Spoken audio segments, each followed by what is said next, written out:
وشق البحار. بسم الله الرحمن الرحيم. إن الحمد لله نحمده ونستعينه ونستغفره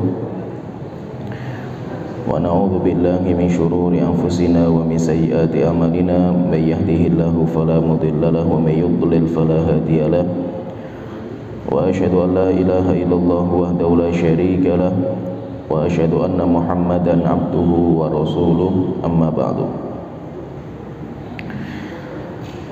Kita melanjutkan pembahasan tentang tanda-tanda hari kiamat, dan pembahasan kita masih tanda-tanda hari kiamat yang kecil atau yang pertengahan, yang sudah terjadi dan semakin hari semakin parah.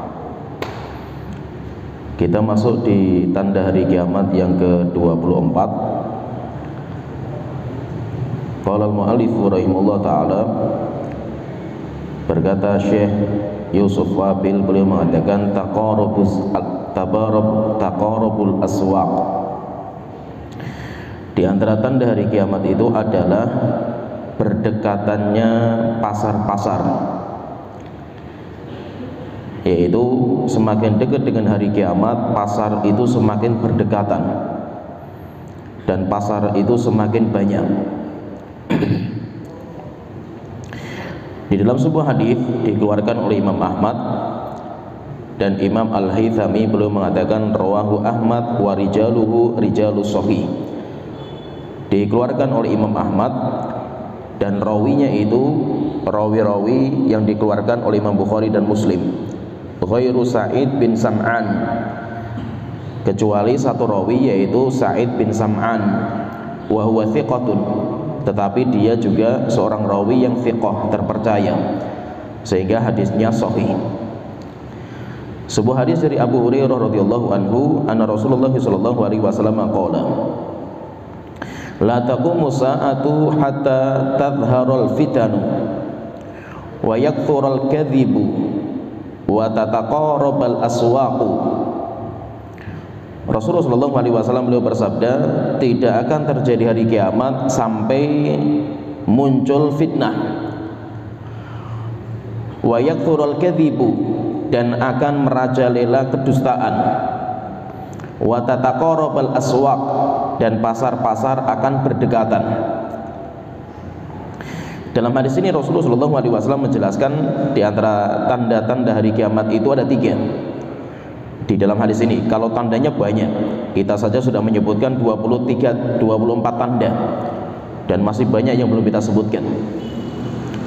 Kalau yang disebutkan sama Rasulullah SAW dalam hadis ini, itu ada 3 tanda.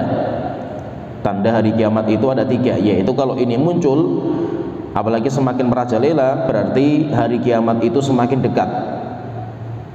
Yang pertama, Rasulullah mengatakan tadhhurul fitan, fitnah itu akan nampak, fitnah itu akan merajalela, dan fitnah itu yang membuat kebenaran itu menjadi samar.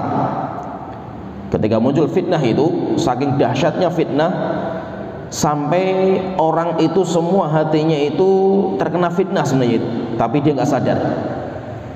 Dan dahsyatnya fitnah di akhir zaman itu sampai orang itu rela menjual agama karena dunia, sehingga tujuan manusia itu ya dunia, karena fitnah itu tujuannya dunia.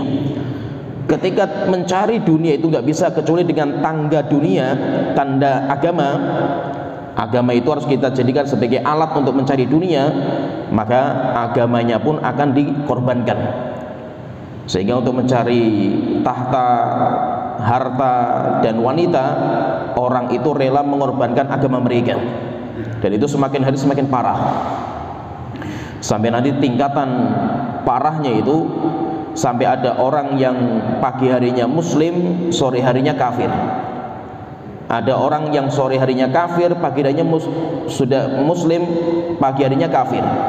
Rasulullah mengatakan yabi'u dinahu bi'aradin minad dunya, orang-orang menjual agama mereka karena dunia.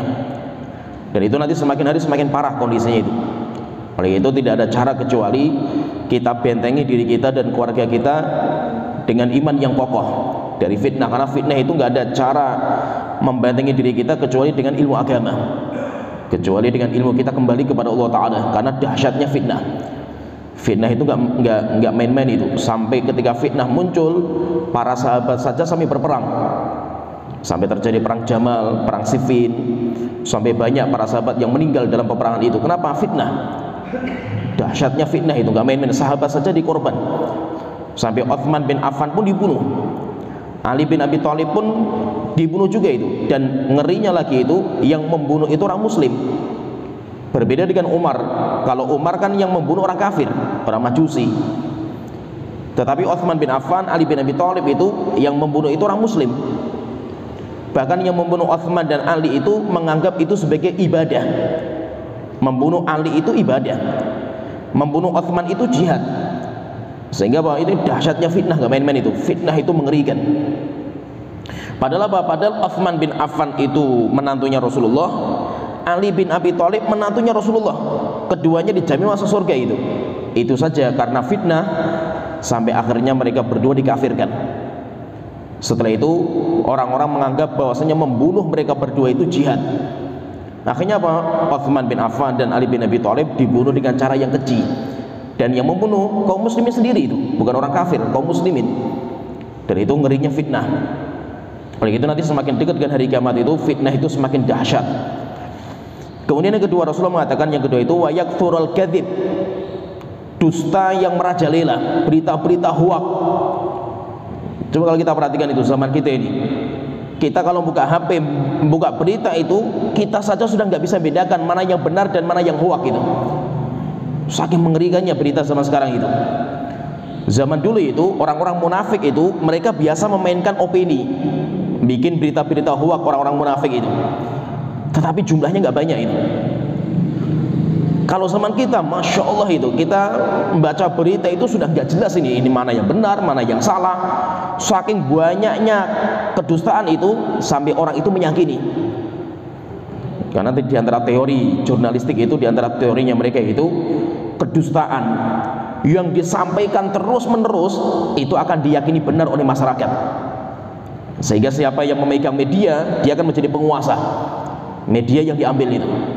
Sehingga apa? Mereka memang memunculkan berita-berita hoak dan digencarkan terus itu. Dan kita nanti makan berita-berita itu. Kita makan berita-berita hoak. Sehingga kalau kita baca berita, apalagi masalah-masalah yang menyangkut maslahat banyak, sudah kita bingung itu mana yang benar, mana yang salah itu. Kenapa? Karena campur aduknya itu antara berita yang benar dan berita yang dusta itu campur aduk. Dan semakin hari semakin mengerikan. Oleh karena itu, kalau kita itu mendapatkan berita, apalagi beritanya itu menyangkut maslahat banyak. Maslahat banyak itu apa? Yaitu beritanya itu bukan hanya per orang saja itu yang mendapatkan itu, tapi itu sudah menyangkut maslahat banyak itu. Bagaimana caranya itu? Kembalikan kepada Rasul atau kembalikan kepada ulil amri. Jika maslahatnya itu menyangkut banyak, orang-orang banyak itu. Seperti kalau rame masalah corona, masalah vaksin dan yang lainnya lain. Itu bukan berita yang menimpa satu orang, dua orang, satu tempat, dua tempat itu. Tetapi sudah menimpa satu negeri ini. Jadi semua sudah tahu berita seperti ini. Maka bagaimana caranya itu? Kembalikan kepada Rasul atau kembalikan kepada ulil amri. Kalau beritanya itu menyangkut tentang orang muslim, berita miring tentang orang muslim itu, maka kita itu punya dua metode. Kita itu punya dua metode. Yang pertama itu tasabbut dulu. Tasabbut. Tasabbut itu apa? Kita itu mencari kepastian berita itu benar atau tidak itu. Yang pertama kita cari kepastian. Maksudnya apa? Kalau ada berita miring tentang si A misalnya, seorang muslim itu. Oh, ada berita si A itu gini. Maka sebelum kita makan berita itu, pertama kita itu tasabbut. Tasabbut itu apa? Cari sumbernya dari mana, siapa yang pertama kali ngomong berita ini siapa itu. Misalkan, oh ada omongan berita si A itu kayak gini itu. Bagaimana caranya? Dari mana itu? Siapa yang ngomong seperti itu? Oh, yang ngomong si B. Kita datangi si B. Bener nggak kamu ngomong seperti itu? Dengar kabar-kabar katanya kamu ngomong seperti itu. Oh enggak, saya nggak ngomong seperti itu. Saya dengarnya dari si C. Nah, cari lagi kepada si C. Datangi, bener nggak kamu ngomong seperti ini itu? Oh enggak, saya mendengar lagi dari si D misalkan itu. Cari lagi itu sampai jelas iya. Saya yang mengatakan seperti itu karena saya melihat dengan mata saya dan saya mendengar langsung dengan telinga saya itu. Saya bersumpah kepada Allah Ta'ala bahwasanya apa yang saya sampaikan itu benar. Berarti apa? Berarti beritanya itu benar karena tasabbut kita itu. Kemudian yang kedua, kalau kita sudah tasabbut itu, kita tabayun, datang kepada orang yang tertuduh. Si A misalkan yang dituduh seperti ini, kita datangi. Banyak kabar yang tersebar itu di luar itu, katanya kok itu seperti ini, benar nggak itu? Itu namanya ini namanya tabayun. Ini tabayun. Kalau beritanya itu menyerang pribadi seorang muslim, oleh itu apa? Hati-hati dalam masalah seperti itu. Dusta itu mengerikan. Dusta itu mengerikan. Siapa yang dia itu berdusta sampai dustanya itu viral, berita hoak misalkan, berita hoak viral beritanya itu, maka nanti di hari kiamat itu orang itu ditidurkan tengkurap. Orang itu ditidurkan tengkurap. Berarti kalau tengkurap itu kan kepalanya di bawah. Setelah itu nanti datang malaikat membawa jangkar besi. Kemudian malaikat itu menusuk mukanya, hidungnya, mulutnya, kepalanya ditusuk. Ketika jangkarnya sudah nusuk, kemudian dikelupas kayak kelupas kulit kelapa. Dikelupas sampai terkelupas kepalanya itu, dagingnya itu yang sebelah kanan sampai ke belakang. Setelah itu dicabut jangkarnya itu, kailnya itu. Setelah itu ditusukkan samping kiri. Dikelupas dari matanya, mulutnya sampai kepalanya itu, jidatnya itu ditarik sampai yang kiri pun dagingnya itu terkelupas. Ketika kiri sudah terkelupas, kanan sudah balik. Kanan itu sudah sembuh itu, akhirnya dikelupas lagi itu. Siapa orang seperti ini? Orang yang mengatakan kalimat dusta tersebar sampai viral dan menyebarkan berita dusta itu ada dua. Yang pertama, orang yang tahu itu dusta itu. Orang yang tahu ini kabar dusta ini, tapi saya ikut meramaikan lah itu. Walaupun apa tujuannya, tertawa-tawa lah, canda lah, atau yang lainnya lah itu. Yang penting apa? Saya tahu ini nggak bener ini, tapi saya ikut meramaikan itu. Berarti apa? Saya itu berdusta. Atau yang kedua, saya itu nggak tahu benarnya berita itu. Ini berita itu benar atau enggak ya? Tapi apa? Saya belum cross check, saya belum tasabbut, langsung saya ikut menyebarkan juga itu. Saya pun juga termasuk pendusta. Oleh itu, semakin dekat dengan hari kiamat itu, kedustaan itu semakin merajalela. Sehingga kita mencari berita yang otentik itu susah. Berita yang benar-benar beritanya itu otentik itu susah sekali itu. Dan yang hoak itu lebih banyak jumlahnya di masyarakat daripada yang benar. Maka itu harus bagaimana sikap kita itu? Hati-hati.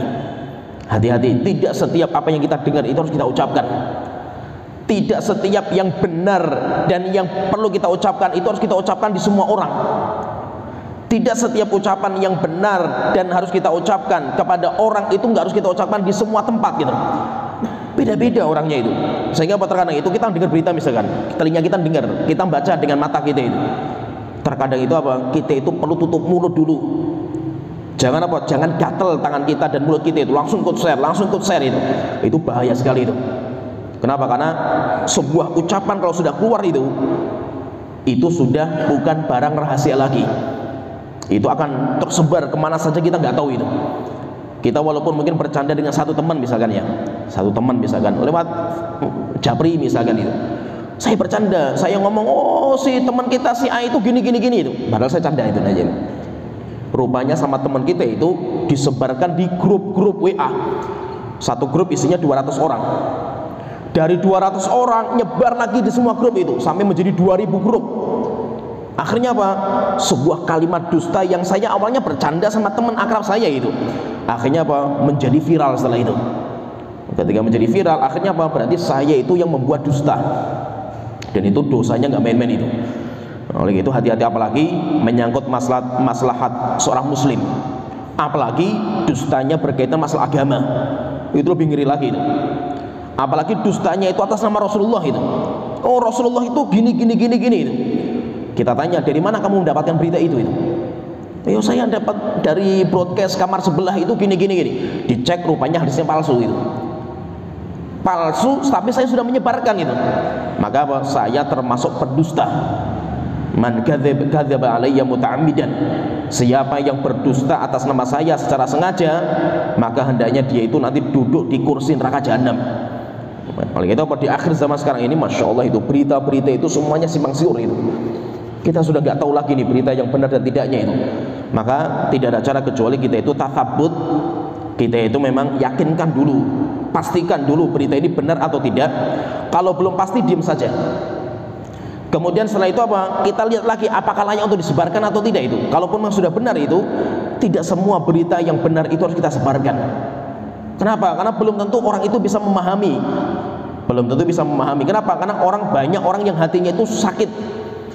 Banyak orang-orang yang hatinya sakit ketika mendengar berita seperti itu, langsunglah itu digoreng, kemudian dimasak lagi sampai gosong itu. Dan itu seperti itu, kenyataannya seperti itu. Oleh itu hati-hati dalam masalah berita itu, hati-hati.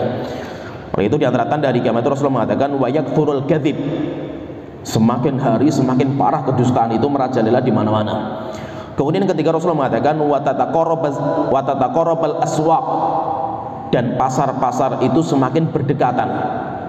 Yaitu diantara tanda hari kiamat itu semakin banyak pasar.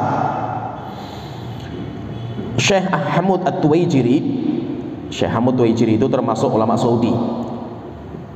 Kalau kita sering baca kitabnya beliau itu yang paling keras membantah Syalbani tentang masalah cadar. Masalah cadar itu beliau bantah-bantahan sama Syalbani. Kalau beliau itu mengikuti banyak ulama Saudi yang mengatakan cadar itu wajib. Syekh Ahmad Tuwaijiri, banyak ulama Saudi yang mengatakan cadar itu wajib. Kalau Syalbani mengatakan cadar itu hukumnya sunnah. Akhirnya apa? Bantah-bantahan keras sekali itu. Tapi apa? Mereka itu ulama. Syekh Ahmad Tuwaijiri itu termasuk ulama, demikian juga Syalbani termasuk ulama.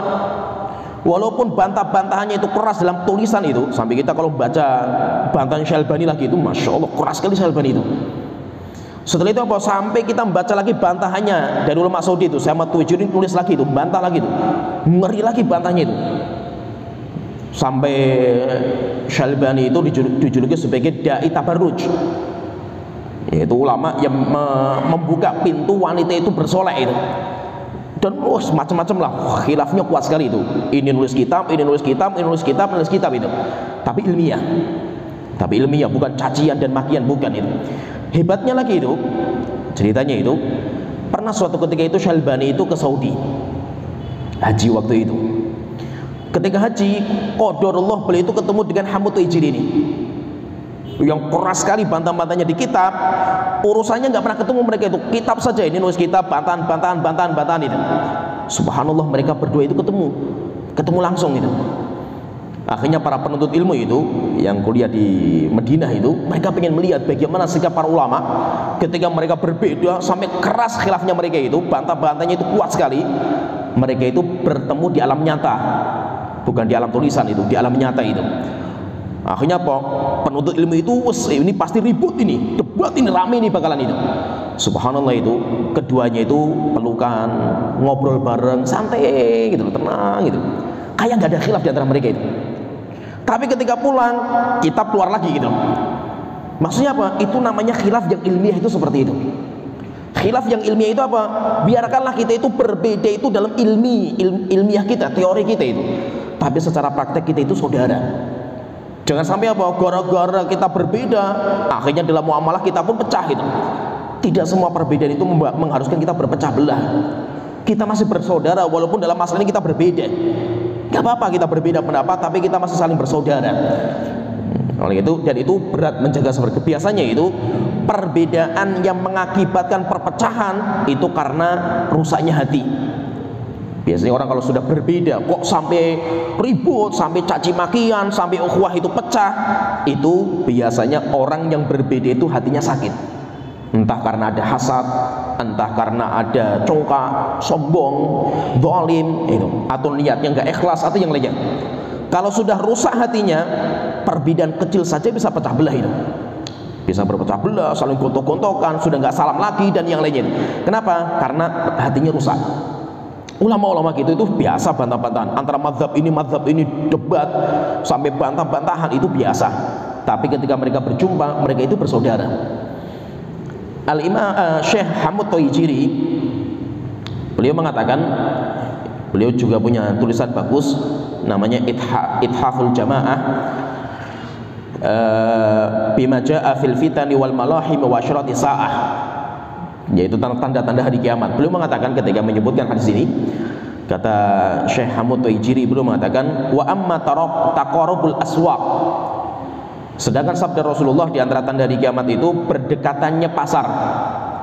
Faqad jaa tafsiruhu fi haditsin dhaif, telah datang sebuah penafsiran tentang maksudnya berdekatan itu apa, tetapi penafsiran itu datang dari hadis yang dhaif, bi annahu kasaduha wa qillatu arbahiha.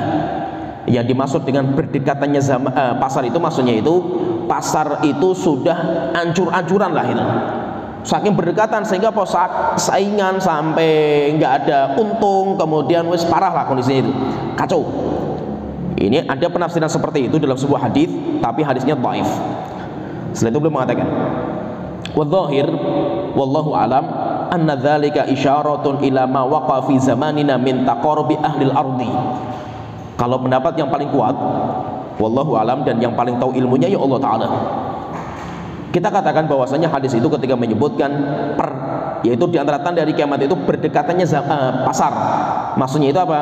Sebagai isyarat tentang apa yang terjadi di zaman kita, transportasi yang dimudahkan, teknologi yang dibuka sama Allah Ta'ala itu, bisababil maraqibil ba'jawiyatil wal ardiyati wal alatil kahrobaiyatil lati tanqilul aswat, yaitu apa? Pasar-pasar itu sangat berdekatan. Gara-gara apa? Gara-gara teknologi yang berkembang. Gara-gara teknologi yang berkembang, alat transportasi baik udara, alat transportasi darat, laut itu semakin maju, sehingga perpindahan orang itu pergi ke pasar itu kayak perjalanan sehari saja, itu mudah. Ini kemudian apa? Alat-alat listrik, kemudian teknologi semakin maju semua itu. Kal idzaati wa tilfizunatil hawaiyati, seperti radio, seperti televisi, apalagi zaman kita sudah ada WA, aplikasi, semuanya muncul semua itu. Alati syarat aswaqul ardi mutaqaribatun bisababiha, sehingga pasar-pasar itu berdekatan. Bukan hanya di satu negara, sudah sampai keluar negara itu. Satu bumi itu kayak pasarnya cuma satu itu, aplikasi. Berkumpul semuanya di situ itu. Sehingga bahwa kita sekarang itu kalau mau belanja di pasar-pasar itu tinggal buka aplikasi, ketik saja muncul gitu. Nggak harus kita datang ke sana itu. Saking mudahnya di akhir zaman itu, sehingga pasar itu berdekatan. Fala yakunu taghyir fil as'ari fi qatrin minal aqtari illa wa ya'lamu bihi tujar. Saking dekatnya itu pasar ini dengan pasar ini, teknologi semakin dibuka, sampai tidak ada perubahan harga. Harga ayam misalkan turun, hari ini turun 500 perak saja turunnya itu saja semua orang tahu, semua orang bisa ngecek, langsung dicek bisa, hari ini harga ayam berapa, hari ini harga cabai berapa, orang yang di rumah saja tahu itu, bukan hanya pedagang pengumpul besar-besar itu, semua orang bisa tahu itu, bisa ngecek harga itu sekarang itu. Fala yakunu taghyirun fil as'ari fi qatrin min al-aqtari illa wa ya'lamu bi tujar. Tidak ada perubahan harga di sebuah negeri, sebuah tempat, kecuali pedagang itu semuanya tahu. Fi jami'i anha al-aja'il ardi, dan itu mencakup semua bumi, yaitu semua negara yang dicakup di bumi itu, bukan hanya Indonesia saja itu. Sampai orang bisa duduk di rumahnya itu bisa tahu bagaimana harga pasar di Amerika, di Saudi, itu bisa tahu itu. Kenapa? Karena semakin dibuka teknologi sama Allah Ta'ala. Fayaziduna fi si'ri in zada. Akhirnya apa? Mereka itu bisa memantau harganya lagi naik atau harganya lagi turun. Wa yang kusuna in naqasa, dan harganya bisa turun, itu mereka bisa pelajari dan mereka bisa bisnis dengan itu. Banyak juga orang bisnis itu karena memainkan itu. Beli dolar misalkan itu. Ini dolar sekarang harganya berapa ini? Nah, ini harganya lagi turun ini. Ayo kita beli sebanyak-banyaknya itu. Nanti pas harganya naik, kemungkinan naik ini. Ketika naik baru kita jual itu. Sehingga perubahan harga yang cepat ini orang itu memantau terus, bisa dipantau di rumah harganya itu. Wa yadhhabu tajiru fi sayyarati ila aswaqil madain allati tab'udu anhu masirata ayyam. Zaman sekarang itu karena transportasi canggih, orang pergi ke pasar pulaan barang itu sehari pulang PP bisa gitu. Yang zaman dulu itu membutuhkan sehari, 2 hari, bahkan 1 bulan perjalanan.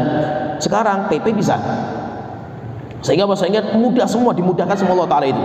Fayaqdi hajatahu minha. Sehingga dalam kurun waktu 1 hari saja itu selesai urusan semua itu. Thumma yarji'u fi yaumin aw ba'di yaumin. Setelah itu selesai langsung pulang dalam 1 hari bisa.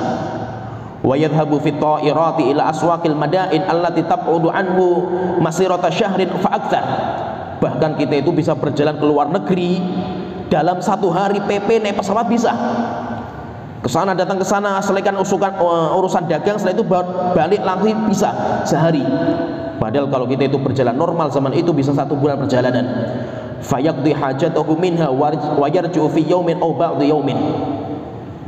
Sehingga intinya di sini kalau beliau menyebutkan berarti dekatnya zaman itu seperti kondisi zaman kita, di mana teknologi dibuka sama Allah Ta'ala, di mana alat transportasi dibuka, aplikasi dibuka, semua orang bisa lihat pasar. Pasarnya dalam negeri maupun luar negeri semuanya bisa dipantau dalam HP. HP kecil seperti ini bisa mantau semua. Dan itu apa? Itu teknologi yang dibuka sama Allah Ta'ala. Setelah itu beliau mengatakan faqad taqarabatil aswaqu fi thalathati awjuh. Berarti kalau kita perhatikan ini berarti dekatnya pasar itu, saling berdekatan pasar itu bisa dilihat dari 3 sisi. Ya, kata beliau bisa dilihat dari 3 sisi. Yang pertama, suratul ilmi bima yakunu fiha min ziyadati si'ri wa nuqsanihi. Yang pertama dinamakan dekatnya pasar-pasar di akhir zaman itu, cepatnya informasi tentang perubahan harga. Ini yang pertama, sisi yang pertama. Sehingga orang itu bisa mengetahui cepat sekali itu. Harga ini berapa, harga ini berapa, harga ini berapa, itu semuanya bisa ngecek harganya itu. Ini yang pertama. Yang kedua, suratus sayri min suqin ila suq. Cepatnya perpindahan lokasi transportasi dari pasar ini ke pasar ini, itu cepat sekali itu. Walau kanat masafatat tariqi ba'idatan jiddan.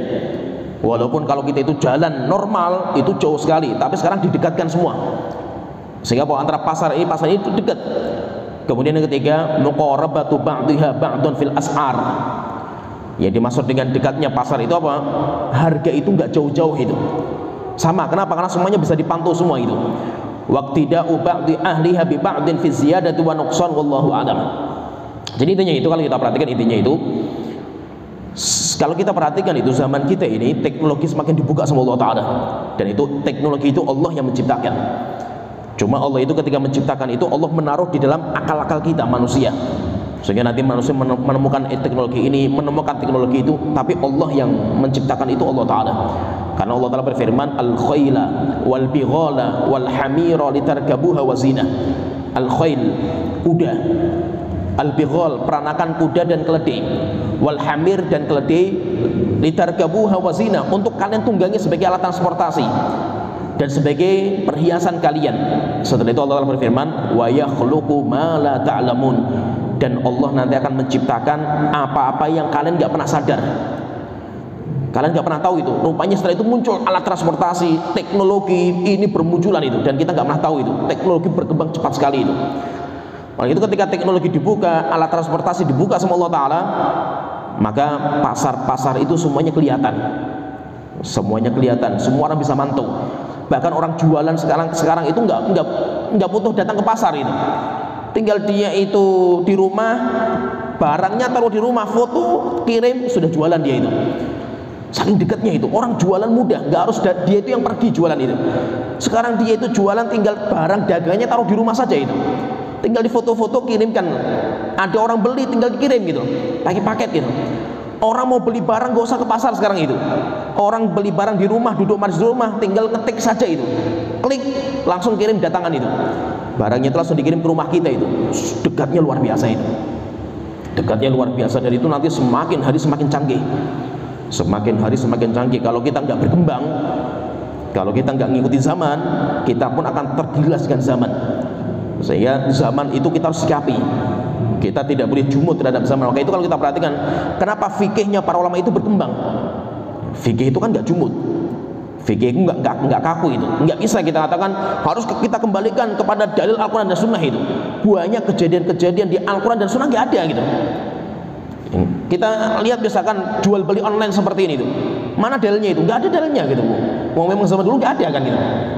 Tapi bukan berarti nggak ada hukumnya. Hukumnya ada. Dari mana hukumnya? Itu dari istimbat. Ulama itu perlu istimbat karena dalilnya nggak ada gitu. Akhirnya istimbat. Sehingga apa? Hukum itu akan berkembang. Hukum itu akan berkembang. Demikian juga Bang, kita juga harus berkembang. Kalau ilmu kita nggak berkembang, kita pun nanti akan digilas dengan zaman. Zaman akan bergerak dengan cepat sekali itu. Allah Ta'ala mengatakan dalam Al-Quran itu, tilkal ayyam nudawiluha bainan nas. Itulah kehidupan dunia, kami putar. Dan semakin dekat dengan hari kiamat, perputaran semakin cepat. Perputaran semakin cepat, sehingga banyak profesi yang sekarang hilang dengan teknologi yang ada itu. Profesi banyak yang hilang itu. Dulu namanya kantor pos, namanya tukang pos, ngantar pos itu pekerjaan yang kayak bonafit zaman dulu itu. Ya kan? Sekarang mana kantor pos itu? Kotak pos sudah nggak ada. Ya kan? Demikian juga dulu itu ada wartel untuk orang nelpon itu. Ramai sekali bisnis yang menggiurkan zaman itu. Setelah itu apa? Hilang. Sudah nggak ada lagi wartel nggak ada itu. Demikian juga zaman sekarang mungkin masih ada taksi atau tukang becak, itu semuanya akan tergilas dengan zaman. Kenapa? Zaman berjalan dengan cepat, luar biasa cepatnya itu. Kalau kita nggak maju, kita nggak ngikuti zaman, kita pun akan tergilas. Oleh itu, ketika semakin dekat dengan hari kiamat itu, nanti semua akan dikeluarkan semua sama Allah Ta'ala. Maka di antara tanda hari kiamat itu, orang cari duit itu mudah. Kenapa? Karena memang harta dunia itu dikeluarkan semua sama Allah Ta'ala itu. Gampang orang cari kerjaan, gampang itu. Nggak seperti orang tua kita dulu itu. Nggak seperti nenek moyang kita dulu, susah sekali cari kerjaan, susah itu. Zaman sekarang itu dimudahkan, sehingga cari apa saja gampang sekarang itu, mudah. Cari uang mudah zaman sekarang itu, cari kerjaan itu mudah gitu. Oh, zaman sekarang ada orang nggak punya kerjaan itu keterlaluan sekali gitu. Oh, gampang semuanya dibuka sama Allah Ta'ala itu. Oleh itu, pasar-pasar itu nanti semakin berdekatan dan pasar-pasar itu semakin terbuka semua, sehingga harganya itu semuanya bisa dipantau. Demikian juga orang pindah-pindah pasar itu sangat mudah sekali itu. Kenapa? Saling berdekatan. Dan biasanya itu ketika pasar itu sudah mulai dimudahkan, semakin dimudahkan pasar itu, biasanya itu mesti ada timbal baliknya. Pasar itu dibuka, pasar dimudahkan, biasanya masjid itu semakin sepi. Karena itu sudah nggak bisa ketemu itu, antara pasar dan masjid itu nggak bisa ketemu gitu. Itu karena kayak dua tempat yang kontradiksi. Jika pasar rame, masjid sepi. Kalau masjidnya rame, pasar itu akan sepi itu. Maka di antara cara terbaik itu apa? Ada waktu untuk sholat tutup pasar. Nggak ada cara yang lain selain itu. Sebagaimana yang dijalankan di Saudi Arabia itu. Di Saudi Arabia termasuk cara terbaik untuk menggabungkan antara dua ini. Bagaimana caranya itu? Ketika azan tutup semua pasar. Kenapa? Kalau nggak seperti itu, nggak punya kekuasaan itu. Kalau tangan besi itu nggak turun, orang itu kalau sudah sibuk dagang, lihat duit, nggak mungkin ke masjid itu. Atau walaupun kita sudah tahu ilmunya itu, kita sudah tahu lah gitu, sudah ngaji dan yang lainnya itu. Kalau sudah lihat pasar, sudah nggak ada waktu lagi untuk ke masjid itu, nanggung itu istilahnya itu, ke masjid itu. Akhirnya apa? Harus ada tangan besi itu yang bisa memisahkan itu. Nah, tangan besi itu siapa? Pemerintah yang punya kekuasaan itu. Sehingga apa? Harus dibedakan. Nggak apa-apa, pasar jalan-jalan itu. Tapi apa? Azan, waktunya sholat, pasar tutup. Sehingga apa? Kaum muslimin semuanya pergi ke masjid, sehingga ramai semua. Tapi kalau ini dibuka, ini juga dibuka, pasti pasar itu ketika sudah ramai, pasar itu akan mengalahkan masjid. Karena ini dua tempat ini kontradiksi. Yang satu masjid itu pusatnya para malaikat, ibadah kepada Allah Ta'ala, di situ pasar akhirat. Sedangkan dunia itu tanduk-tanduk syaitan, bendera-bendera syaitan ditancapkan, bendera perang mereka itu. Sehingga apa? Itulah dunia, pasarnya dunia. Sehingga itu nggak bisa berkumpul itu, antara pasar dunia dan pasar akhirat itu nggak bisa berkumpul itu. Coba kalau kita itu ngaji, datang ke masjid, setelah itu kita sholat, kemudian kita dengar kajian itu, kita lupa dengan dagangan kita itu. Kita lupa dengan akhirat yang kita ingat surga itu. Alhamdulillah kita diingatkan, akhirnya kita ingat surga, kita ingat kematian, kita ingat ini. Kita selesai ngaji, pulang ke rumah, pergi ke pasar, dagang lagi, lupa lagi kita surga itu. Yang ada cuma duit kan itu. Dan itu dirasakan semua kita merasakan itu. Para sahabat saja merasakan itu, apalagi kita. Sampai para sahabat itu pernah Abu Bakar itu ketemu dengan Handolah, temannya Abu Bakar. Ditanya, "Wahai Handolah, bagaimana kabar kamu di pagi hari ini?" Setelah itu dia mengatakan, "Dia Abu Bakar, Handolah itu munafik." Handolah itu munafik. Nafaqah Handolah. Handolah sendiri mengatakan, wahai Abu Bakar, Handolah itu munafik. Hanya kaget Abu Bakar mengatakan, Allahu Akbar, apa yang kamu ucapkan wahai Handolah itu? Setelah itu Handolah mengatakan, wahai Abu Bakar, kenapa ya kita itu kalau bersama Rasulullah, kita di masjid kumpul dengan beliau itu, yang kita ingat cuma surga gitu. Kita lupa dengan kerjaan kita lupa dengan keluarga kita itu. Yang kita ingat cuma surga itu. Tapi kalau kita sudah berpisah sama Rasulullah, kita ke rumah, kita ngurusi dagangan, sudah yang kita lihat cuma dunia, kita lupa dengan akhirat kita itu. Berarti kita munafik semua kita ini. Akhirnya Abu Bakar pun mengatakan, iya saya juga seperti itu gitu. Akhirnya mereka berdua langsung pergi ke Rasulullah minta nasihat. Kemudian bercerita, wahai Rasulullah, kenapa kita itu kalau bersama engkau ingatnya cuma surga, tapi kalau kita sudah pulang ke rumah, wes kumpul sama keluarga, urusan kerjaan, ingatnya cuma duit gitu, lupa dengan akhirat kita itu.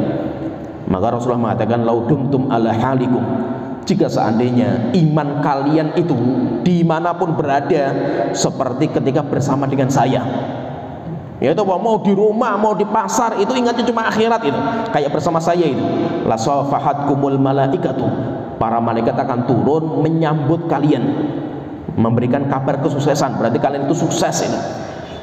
Bahkan malaikat turunnya itu di jalan-jalan, turunnya itu bahkan di tempat tidur kalian untuk jabat tangan dengan kalian itu. Tapi setelah itu Rasulullah mengatakan, walakin sa'atan, tapi nggak akan bisa kalian seperti itu. Nah itu apa? Kita itu berjuang pelan-pelan wis, semampu kita gitu. Semampu kita, yang penting apa? Nggak apa-apa lah kita itu cari dunia, nggak apa-apa, karena dunia memang harus kita mendapatkan. Nggak bisa kita itu menjadi orang yang nggak kerja sampai akhirnya kita nafkah kita itu mengandalkan orang lain, itu nggak boleh juga dalam agama kita. Kita harus menjadi orang yang mandiri. Tapi apa? Waktunya ibadah, sehingga apa? Harus kita bagi waktu itu, harus kita bagi, dan kita itu harus bisa bagi waktu itu. Bangun subuh, kita bangun itu sebelum kita itu ngasih nutrisi untuk badan kita itu, yang pertama itu nutrisi untuk iman kita. Sholat subuh, setelah sholat subuh apa? Duduk di masjid, zikir, kajian, baca Quran sampai terbit fajar, terbit matahari. Setelah itu apa? Baru kita sarapan. Sarapan roh dulu itu, baru sarapan badan itu. Setelah itu apa? Kerja nggak apa-apa, silahkan kerja itu. Tapi apa? Setelah duhur, masuk waktu duhur, sudah selesai kerjaan kita itu. Setelah itu apa? Kita ibadah kepada Allah Ta'ala. Sehingga apa? Dibagi-bagi itu. Maghrib, isya seperti itu, terbaik waktunya kita itu di masjid. Kita tutuplah aktivitas akhir kegiatan kita itu, kita tutup dengan kita itu nutrisi roh kita lagi itu, duduk di masjid. Maka itu biasakan kita duduk di masjid itu 2 waktu, subuh sampai terbit matahari, maghrib sampai isya. Itu 2 waktu yang jangan kita tinggalkan. Kalau bukan 2 waktu ini, kapan lagi kita bisa duduk di masjid itu? Nggak ada waktu lagi itu. Kenapa? Kita sibuk kerja semua itu. Kalau kita biarkan, ya sudah habis umur kita untuk cari uang, cari duit, dan itu melelahkan. Nggak bisa kita itu ngaji kalau nggak kita sempatkan. Kalau kita sudah sempatkan, berjuang menyempatkan saja belum tentu bisa kita itu. Ya, apalagi apa? Kita itu santai-santai masalah menuntut ilmu, ngaji santai-santai itu, nggak pernah sempat selama-lamanya itu. Karena dunia itu nggak pernah selesai. Kita kerja ini selesai, muncul kerjaan lain. Kerja ini selesai, muncul bisnis lain itu. Dan itu sampai kapan? Sampai kita mati. Nggak pernah selesai itu. Kesibukan dunia itu nggak pernah selesai. Ya, sampai di sini pembahasan kita. Wa akhiru da'wana alhamdulillahirabbil alamin. Sallallahu alaihi wa ala alihi wa sahbihi ajmain.